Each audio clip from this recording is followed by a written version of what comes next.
नमस्कार बच्चों।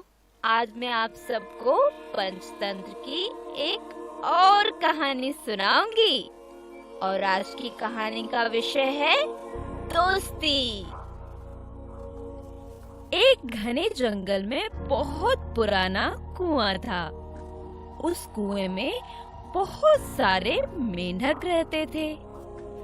उनमें ही एक मेंढक था जिसका नाम था स्वामी।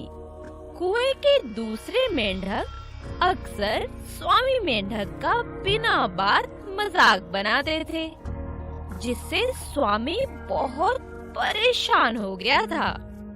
अरे कहाँ जा रहे हो स्वामी? क्या बात है, बड़े गुस्से में दिख रहे हो। खाना नहीं खाया क्या स्वामी, जो मुझे खाने की नजरों से देख रहे हो? देख लूंगा मैं तुम सबको।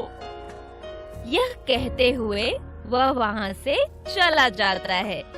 आखिरकार परेशान होकर स्वामी ने उन सबको सबक सिखाने का फैसला कर लिया। सबसे पहले इस कुएं से बाहर निकलकर किसी ताकतवर प्राणी को अपना दोस्त बनाता हूँ, फिर उसकी मदद से इन सबको सबक सिखाऊंगा। और यह सोचकर कुएं से बाहर निकल आया और कुएं की मुंडेर पर बैठकर किसी ताकतवर प्राणी की राह देखने लगा। तभी स्वामी को एक सांप अपनी ओर आता दिखाई दिया।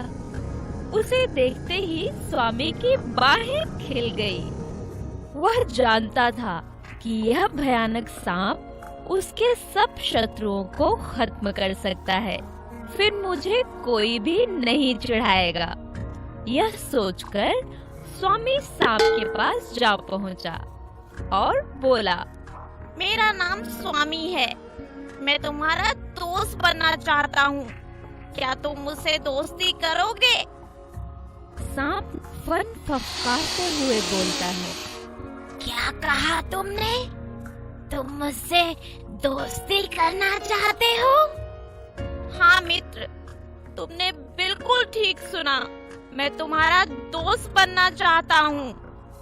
सांप आश्चर्य से बोलता है, मैंने तो अपनी जिंदगी में पहली बार यह देखा और सुना है कि एक मेंढक सांप को दोस्त बनाना चाहता है। तुम क्या जानते नहीं कि सांपों को मेंढक का स्वाद बहुत पसंद है? मुझे पता है, लेकिन फिर भी मैं तुम्हारा दोस्त बनना चाहता हूँ, क्योंकि इस दोस्ती में हम दोनों को ही फायदा होगा। स्वामी मुस्कुराते हुए बोलता है, इसमें मेरा क्या फायदा हो सकता है भला?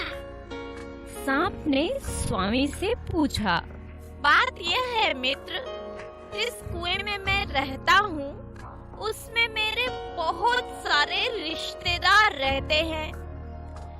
मैं उनके तानों और उनकी बातों से बहुत परेशान हूँ। उनकी वजह से मेरा जीना नर्क बन गया है। तो इसमें मैं क्या कर सकता हूँ? मैं तुम्हें उस कुएं में ले चलूंगा। तुम मेरे बदमाश रिश्तेदारों को अपना भोजन बना लेना। इस तरह से तुम्हें स्वादिष्ट भोजन मिलेगा और मेरे दुश्मन भी खत्म हो जाएंगे। यह तो बहुत अच्छी बात है। तुम बस मुझे कुएं में जाने का रास्ता बता दो, क्योंकि मुझे तैरना नहीं आता है। फिर बस मैं तुम्हारे सारे दुश्मनों की छुट्टी कर दूंगा। ठीक है मित्र, मैं तुम्हें कुएं में जाने का रास्ता बता दूंगा, जिससे तुम आसानी से कुएं में घुस सकोगे।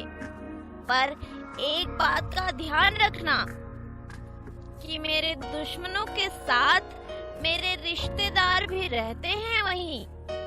मैं तुम्हें बताऊंगा कि तुम्हें किन किन मेढकों को मारना है।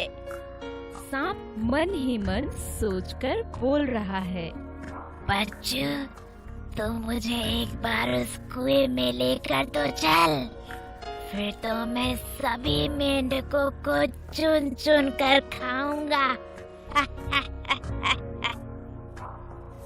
फिर स्वामी उस भयानक सांप को कुएं के पास लेकर गया और सांप को वह रास्ता बता दिया जिसे सांप बड़ी आसानी से कुएं के भीतर पहुंच सकता था।